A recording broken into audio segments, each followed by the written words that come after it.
Experience শুনে নি বর্ণালীর কাছে। বর্ণালীর বেহালা সেন্টার যখন ও শুরু করার উদ্যোগ নিয়েছিল সেটার এক্সপিরিয়েন্স, এবং তার থেকেও বড় কথা যবে থেকে বর্ণালী রেইকি শিখেছে ও তার আগে থেকে কিন্তু অনুষ্ঠান করছে। রেইকি শেখার আগে বোধহয় ওর প্রথম অনুষ্ঠান, তাই তো? প্রথম আদিতম শক্তি তখন বোধহয় রেইকি শেখা হয়নি, হয়ে গেছে? আচ্ছা, মানে আজও আমি ওর জীবনের প্রথম অনুষ্ঠান যেটা ও করেছিল রামমোহন মঞ্চে, আমি ওই নাচটা ভুলিনি। অবশ্যই যাব বর্ণালীর কাছে। নমস্কার, আমি 2004-এ শিখি, তারপর থেকে জার্নিটা চলছে। আমার ইনস্টিটিউশনের সাথে আমি জড়িয়ে আছি, এখনো জড়িয়ে আছি। আর প্রোগ্রামটা পুরোটাই দেখতে দেখতে এতটা আমার প্রোগ্রামটা নিয়ে এতটাই একটা ইচ্ছা ছিল করার, সেটাকে আমাকে ইন্সপায়ার করেছে কিন্তু আলগুনির, কারণ তখন ছোট ছোট ছোট ছোট ভাবে প্রোগ্রামটা হতো। এই আমাদের 17টা ব্রাঞ্চে তখন ছোট ছোট করে প্রোগ্রামটা হতো। সেই প্রোগ্রামটাকে একসঙ্গে করার ইচ্ছা প্রকাশ করেছিলাম, এবং সেই ইচ্ছাটাকে আন্টি কিন্তু মানে ব্যাপারটা করার জন্য কিন্তু ইন্সপায়ার করেছিল, এবং সবাইকে জোগাড় করা হয়েছিল, সেটার উদ্যোগ কিন্তু আন্টি নিয়েছিলেন। পরপর অনুষ্ঠানগুলো বলতে পারবি কি কি হয়েছে? মোটামুটি বলতে পারবো, সব মনে নেই, কিন্তু সেই যে সবার প্রোগ্রাম করার তারপরে যে ইচ্ছা জাগলো, এবং সব আমাদের ওই 40 জন হিলার মনিটর একসঙ্গে রিহার্সাল করতে আসা, বা 40 জনের যে আনন্দ, মানে কেউ তালের বড়া আনছে তো কেউ আলুর চপ আনছে, খিদে পেয়ে রিহার্সালের দিনগুলো অনেক বেশি মজার হতো। রিহার্সালে আনন্দ সেটা না ভোলা যায় না। আর সবার একটা নানা রকমের বক্তব্য রিহার্সালে, এটা ভালো হবে, এটা করলে ভালো হবে, ওটা করলে ভালো হবে, কিন্তু হ্যাঁ, এই সময়ের সাথে সবটাই হারিয়ে গেছে। করোনা আমাদের সবকিছু হারিয়ে দিয়েছে, পরিস্থিতি পরিবেশ সবকিছু হারিয়ে গেছে। কিন্তু আজও 25 বছরের মিকাউসির বার্থডে, সেটা আমাদের কাছে একটা বিশাল আনন্দের হওয়ার কথা ছিল, একটা বড় উৎসব হওয়ার কথা ছিল, কিন্তু সেটা বর্তমান পরিস্থিতিতে সেটা হয়ে উঠলো না। আমরা সবাই খুবই মর্মাহত এই আর্যকর কাণ্ডে।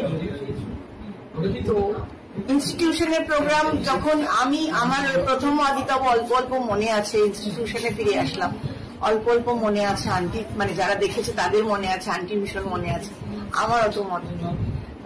আচ্ছা, লাল বেনারসি পরা, লাল বেনারসি পরে প্রথম আদিতম শক্তি, তারপরে 19শে আগস্ট বড় বড় প্রোগ্রাম, তারপর 5 সেপ্টেম্বরের প্রোগ্রাম, একটার পর একটা, চন্ডালিকা, চিত্রাঙ্গদা, কিছুই বাদ যায়নি আমাদের। কি যেন আবৃত্তিটা কি ছিল আমাদের, তবে মামাজি পূজারিনী, সেইটার রেকর্ডিং পর্যন্ত আমাদের হয়েছিল। রিহার্সাল করে লাইভ প্রোগ্রাম করার যে আনন্দ সবাই মিলে আমরা পেয়েছিলাম, সেই লাইভ প্রোগ্রাম করার আনন্দ, এটা শুধু বলতাম আর ম্যাজিকের মতো হয়ে যেত সব। বাসব দত্তা, হ্যাঁ বাসব দত্তা। আর মজার কথা কি ছিল, আন্টি আমাদের বলতেন যে প্রোগ্রামটা আমরা করব, আন্টির জন্য প্রোগ্রাম করা, কিন্তু পুরো প্রোগ্রামটা কিন্তু দেখতোই আন্টি, মানে পুরো প্রোগ্রামটা তৈরি করে দিত কিন্তু আন্টি। কিন্তু আন্টি আমাদের বলতো যে আমরা করবো আর কি, কিন্তু আমরা কিচ্ছু করতাম না, সবটাই আন্টি করে দিত। ঠিক আছে, রেকর্ডিং এর টেকনিক্যাল পার্টটা তখন স্টুডিও দিয়ে আমার করে দেওয়া সম্ভব, তাই সেটা করে দিতাম। সেগুলো ঠিক আছে। সেই যুগের কথা বলতে গেলে এখানে পিঙ্কাই অবশ্যই সঞ্জয় বাবু, সুদীপ দাস স্বামীর কথা বললো। এই যে মুহূর্তে আমরা বাসব দত্তা রিহার্সালে গেলাম, আমরা বিশ্বনাথকে ভীষণ ভাবে মিস করলাম।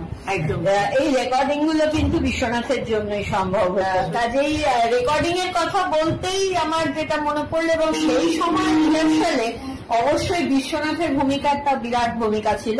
এবং এই মুহূর্তে আমার যেটা মনে পড়ছে, যদিও সেটা মিকাউসির বার্থডে নয়, টিচার্স ডে প্রোগ্রাম, যেখানে দু পকেটে দুটো কাগজের রোল নিয়ে বিশ্বনাথ স্টেজে উঠলো। তখনও আমি জানি না দুষ্টু বুদ্ধিটা ঠিক কি খেলছে, পরে স্টেজ থেকে ঘোষণা করলো এখন আমরা কর্ণকুন্তী সংবাদ করব আমি আর দিদি। এবং দেখলাম আমার যে সমস্ত টিচাররা টিচার্স ডে প্রোগ্রামে গেস্ট হয়ে এসেছিলেন তারা অনায়াসে আমাকে কিরকম হাত ধরে ঠেলে তুলে দিলেন স্টেজে, এবং আমি আর বিশ্বনাথ কর্ণকুন্তী সংবাদ করলাম আমার বাবা ক্যামেরায়। মানে তখন এই অনুষ্ঠানগুলোকে আমার বাবা পুরোটাই কিন্তু ভিডিও করে রাখতেন। আমার বাবা ক্যামেরায় হাসছে, কারণ কর্ণকুন্তী সংবাদ আমাকে শেখানো আমার বাবা।